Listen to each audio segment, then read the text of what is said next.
Hello everybody! Let's speak today one of the most critical things in IT, passwords.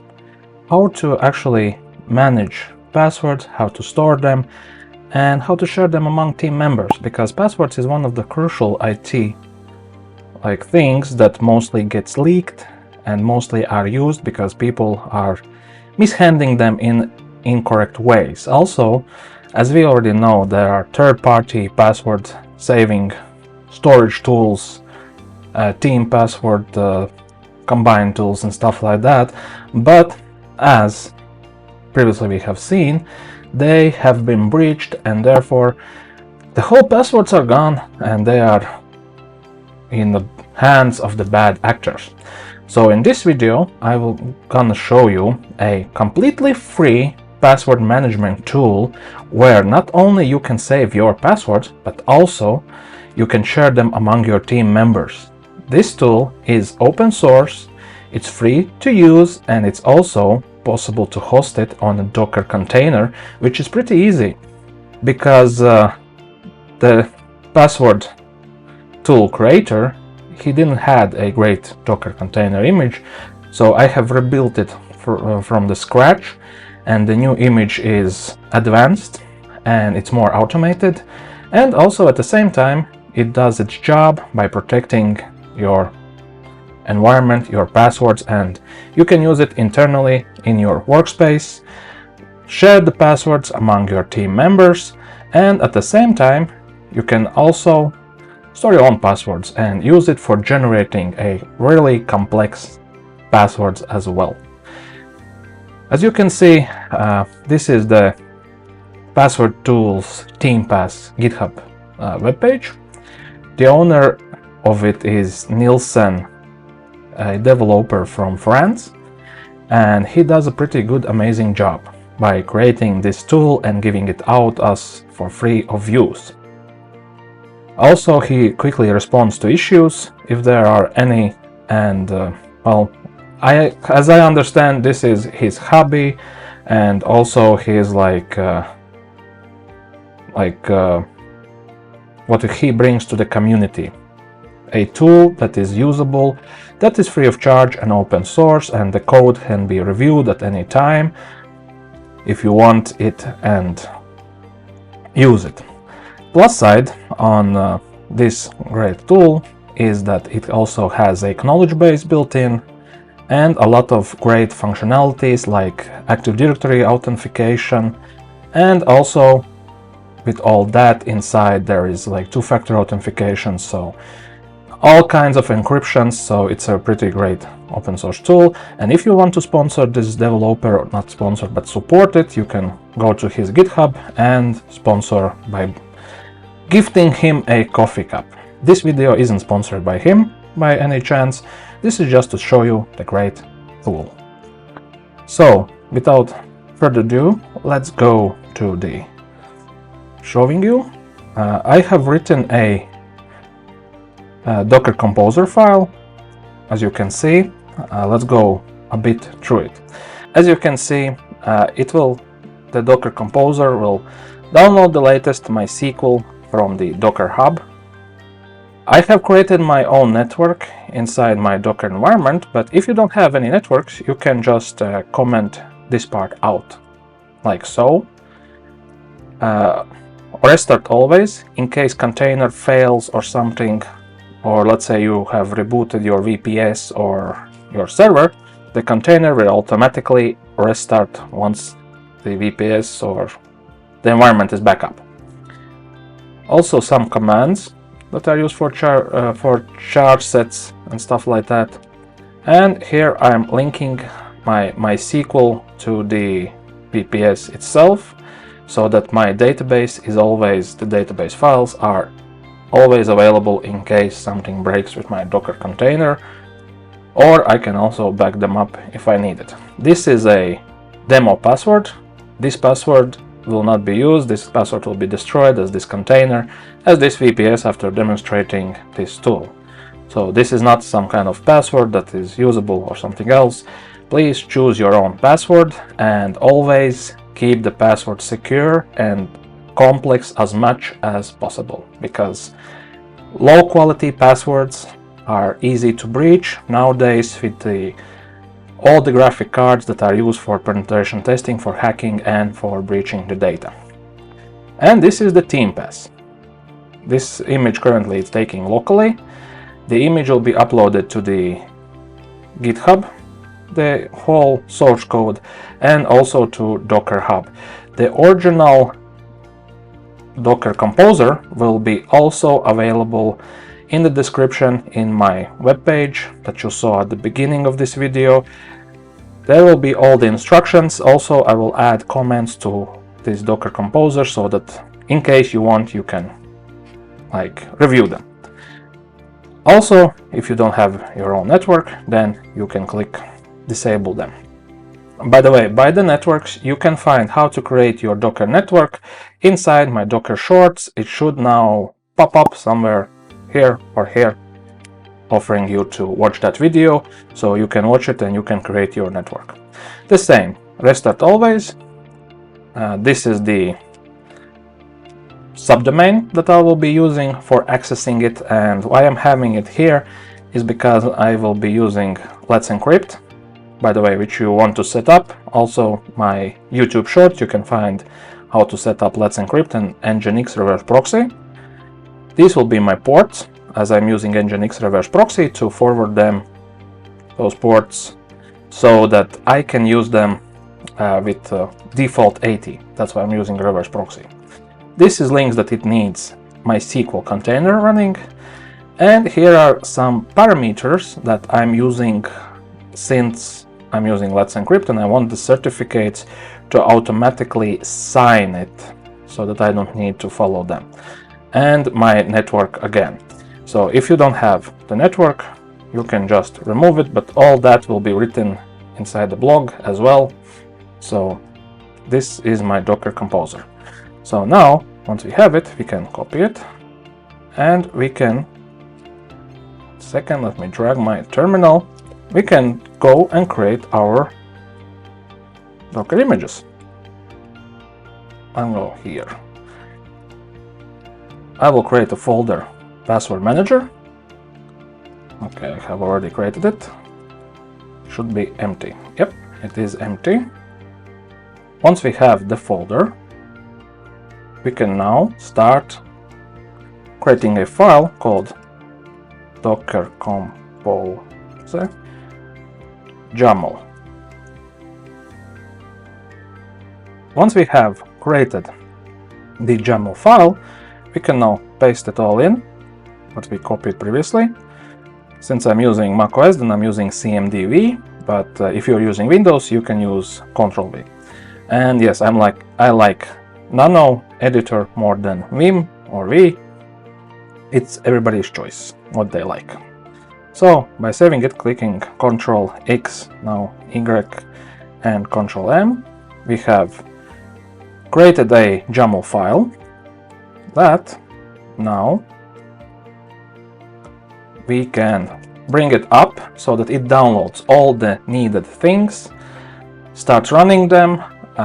At the end, I'm using D, -D, so that it runs in a detached mode, because I don't want to see all that will run through the terminal.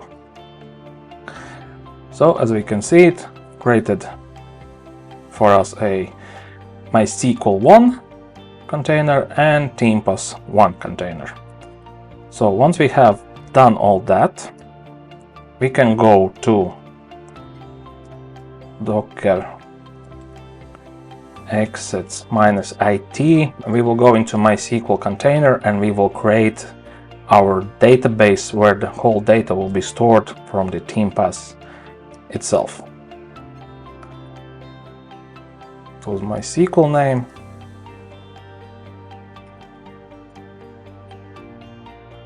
Okay, it was wrong name. I think _1. Nope.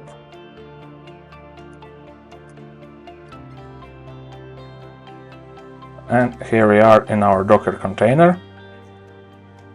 And once we are in our Docker container, we can now log in into MySQL.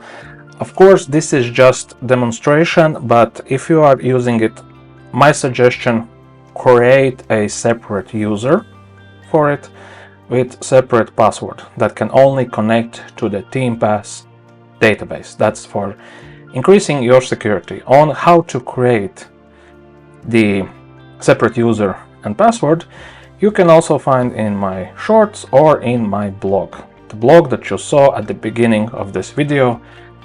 So now let's log in into our Docker container, not our Docker container, MySQL. Enter the password, and we are inside our MySQL. So now, once we are inside our MySQL, we can now create a database. To create a database, we need to execute a following command: create database, and now we need database name. I will be using PW as a password manager, and here we have our database. It is ready to be used with the password manager itself. But again, I remind you to create separate user with separate password that is assigned to your database. Also, don't use such a short database names. Use a bit complex, longer database names. That's just for additional layer of security, because everything that is made simple, everything that is made, let's say, in not thinkable way, is always exploited. If you use password like test1234, then definitely you will get breached. Another suggestion is when you create a database, create that only locally it can be connected, as it is not connectable from external, so that it is even more secure. That's how I always do it, and so I'm suggesting you the way to secure it. And now, once we have finished doing that, we can go to our domain, subdomain, the thing that we specified in Docker Composer. In my case, I have specified the domain pw.valtersit.com. This will be my new domain with subdomains that I will be using only for videos, to showing you these great tools, great open source tools, and also cybersecurity learnings. So once we go to our domain, we see the TeamPass installation page. It is installer is pretty straightforward. There's no additional layer extent of knowledge needed, so we just click start. As we can see, here it shows where it will be installed. It will show us our subdomain. Here I will add S for HTTPS, and once I click start, it will check if all these requirements are valid, if it can write things, if it can do things and stuff like that. As you can see, all have been passed, everything's great. Let's go to the next step. Since I have both MySQL and the TeamPass in the same network in the Docker, as you saw, then I can use the name of MySQL container, just MySQL. Now, database, we created a PV as a database, password manager, and login. I suggested you to create something else, but I'm using this demo just root. It is wrong, completely wrong. Don't do it. Just use something else for your own sake. Create a separate user with separate password. And our password, of course. Once I click start, it showed that everything is successful. Now let's click next. Here it asks us where to save the encryption key. In my Docker image, I have created it the var /pv, and here it asks us to select a password that will be used for administrator. I'm using a simple password for this example. The information stored, we can click now next, and it is preparing to install. So let's click start, and now it's installing our database, creating tables and putting inside the informations, rows and stuff like that. As you can see, everything's created. Let's go next, and final things for it to create cron jobs and stuff like that. Let's click start. It will take around a few seconds. As you can see, it's ready. Let's go next, and TeamPass is installed. So what we can do now, we can just remove the install PHP, which, by the way, after you have installed, I suggest for safety purposes just go and delete it. And as you can see, we have a TeamPass that is running in maintenance mode, which means that users cannot log in. Only administrators can log in. Let's log in. Enter our username, password, and also here is the how long we want our session to end. We can also change it to any length we want by changing the digits. Now let's log in. And here we are logged in into TeamPass. Now, since it is inside the Docker container, the cron is working a bit differently in the Docker. I have created the cron so that it works and executes, but before we jump into activating it, we need to do some things inside the TeamPass website itself. We need to open the task settings. We need to click add a new job. It's now reloading the page. Click job. And to keep a track of what is happening, let's enable this cron log function as well, so that we know that everything's working smoothly. And as you can see, our cron is working. It's showing me a bit different time than I am in time zone, because the servers are located in different country and I have that country's time zone.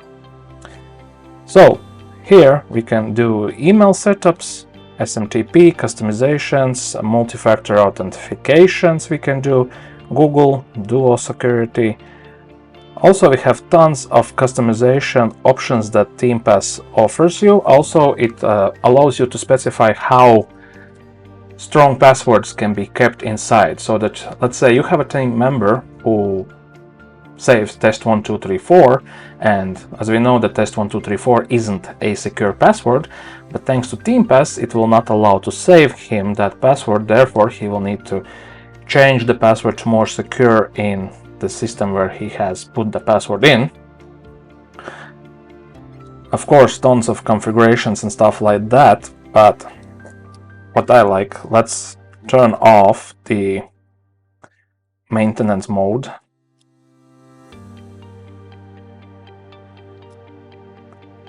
Let's turn it off and let's create roles. Here are the thing. You can create folders as well for the passwords to be kept. Folder 1, and here is the strength. As I mentioned, I will keep strong, and access group for this role you can have read or write. Write allows people to store the passwords in that folder. Also, the folders can be assigned to groups so that only that group can access the folder, see the passwords, store the passwords, and change the passwords. Another great thing is when someone copies the password, it automatically also saves in the TeamPass logs. Therefore, in case of some cybersecurity breach, you can also see who was the people who has copied the password and could be the ones who have leaked it or given to someone.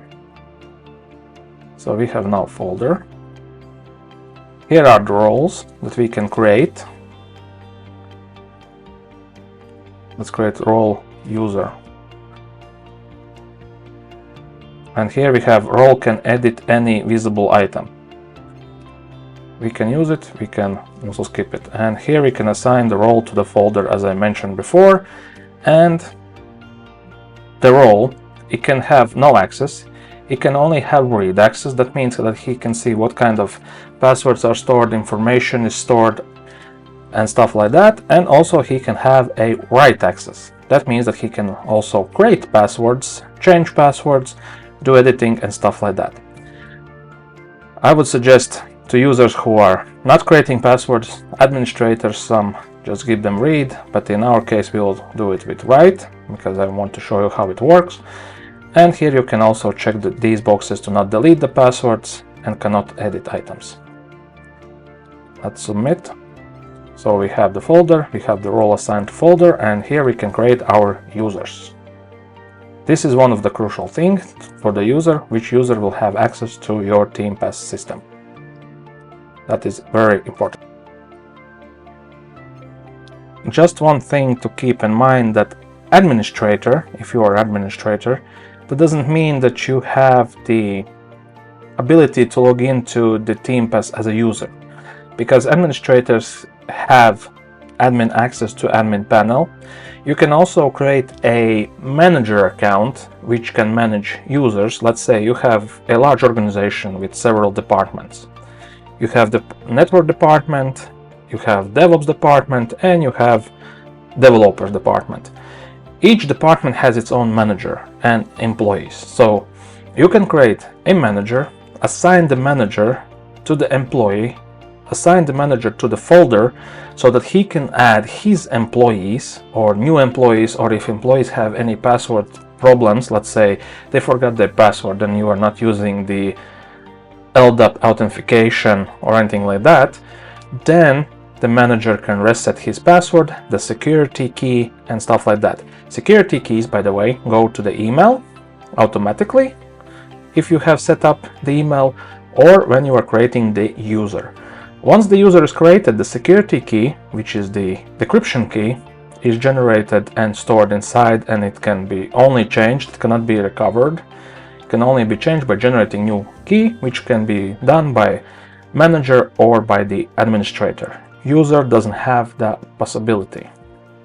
So let's create a new user, name, test, surname, let's use user. Now let's have test u,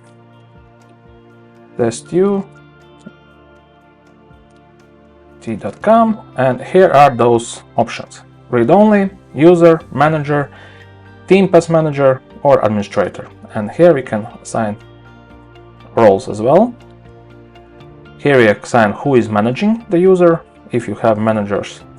Here we can assign which folders the user can have access to which denied, and if the user can create the folder in root level, and also if the user can create his own personal folders. The personal folders are used to store his personal information, like his personal passwords or something like that, that is not shareable among other users, managers, administrators, because the folder that user is using for his personal things is only accessible by him. So let's submit. Now it's creating our user, generating all the passwords and the keys.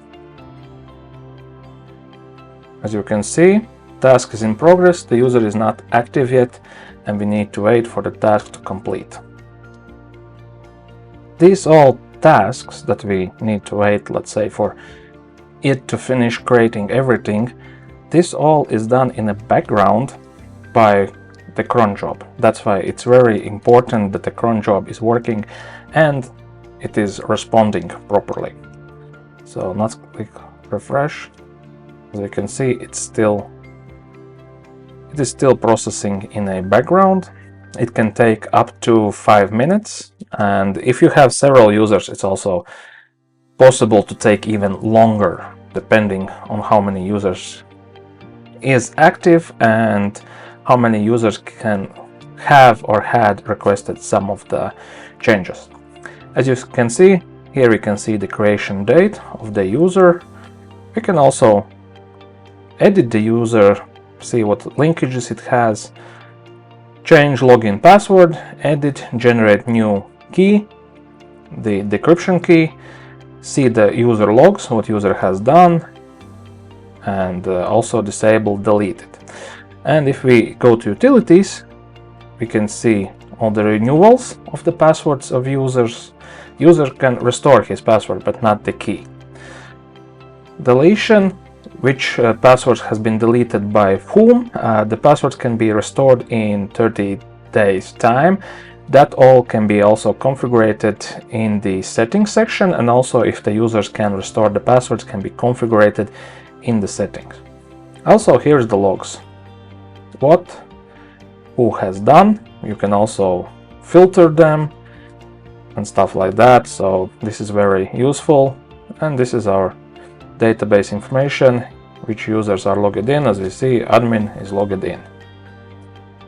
And as I mentioned, all those settings for users to restore their password recover is here. And for deleted passwords, how long to be kept in the bin for users not visible, but for admins and managers to restore also can be found here. So let's go to the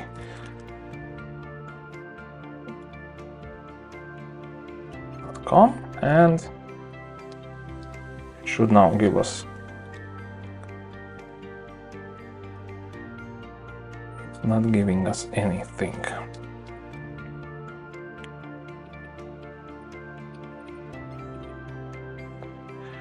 Let's try again. As you can see, we are now logged in. We have the folder, what we created, the folder 1. Here is no items. Also, the new folders can be created. If I'm mistaken, I didn't give this user. Here it is. Add a new label, test folder 2. We can select partner folder, parent folder, or keep it in a root. It depends how we want. Let's have a parent, the strong. Icons also possible, but if you, when creating user, disable it to create the folders in the root section, then they cannot create folders. As you can see, my user doesn't have the ability to create new folder. But let's try item. This is how you create a new item. Password 1, you can put any label. Here you can write some cool description. Here you can enter the login name. Let's say we'll have Valters. Here we can enter the password. Also, if we don't want to enter the password manually, we can go to generate. As you can see, generated strong password. This is to see the password. Also, we can have options to specify this password length of the generated password, what kind of things to use, and regenerate. As you can see, it's now even more secure password. Here we can enter the email and the URL of the website where the password is valid. Now let's save it. It is saved. Now we need to wait for the cron again to update. As cron is updated, here you can see the password 1. Write some cool description. Here you can open it. As my user has the edit rights, I can edit it. For users who doesn't have the edit rights, they don't see even this icon. I can copy the login information, copy the password, favorite it, and delete it. If user doesn't have delete rights, he doesn't see this, but let's open it up. This is how we open up. Here we can see number of views, how many times the password has been viewed. Here we also can see author information and also receive notifications if someone has changed some details. Let's say you are system administrator, someone changes the password for, I don't know, Linux root server, you can get the notification so that you don't go with old one that you have memorized. This is to show the password, copy the username, password can be copied as well. You can also add attachments. That was also when you are creating it. You could add attachments or you can add also afterwards. And here is the history. Test user, create the password. All the edits, let's say if I would change the password right now, then it would, I don't have possibility to use it, but if I would edit the password, I would have it here show that I have changed the password. The links, share, notifications and refreshes, Everything is inside and easy to use. Before actually I'm showing you something else. I think the cron didn't work properly, that's why I didn't have the rights to edit. So once I click edit, here you can see I can do the changes what I want. I can generate new password. I can add, let's say, some mail valtersit.com.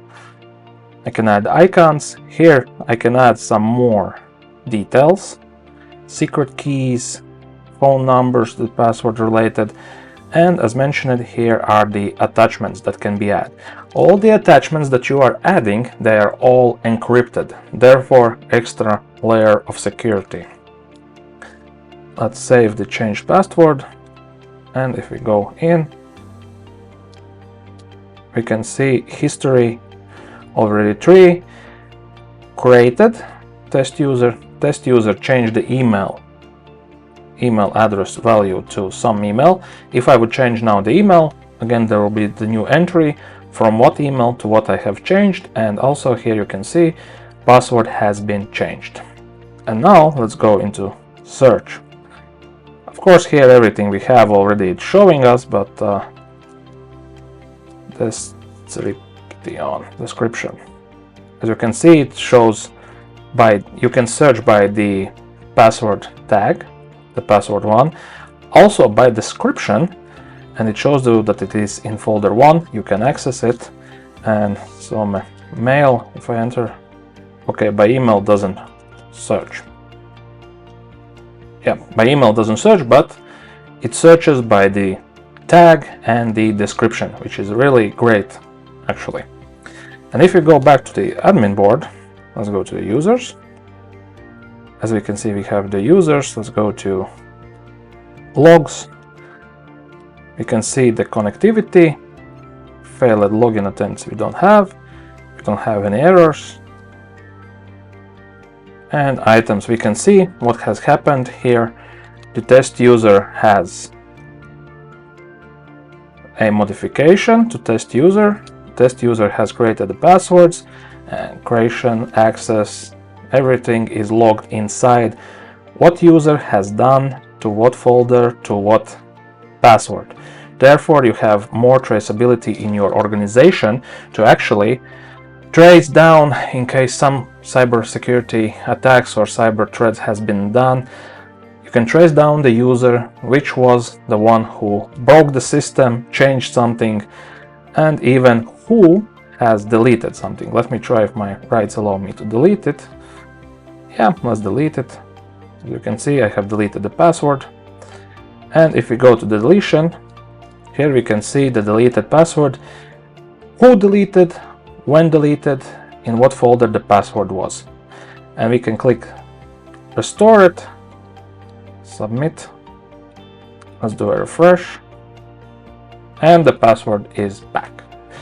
I think that this is pretty great tool that is created, and it's free of charge, and that is the most important thing that is, and I would suggest you to use it wisely.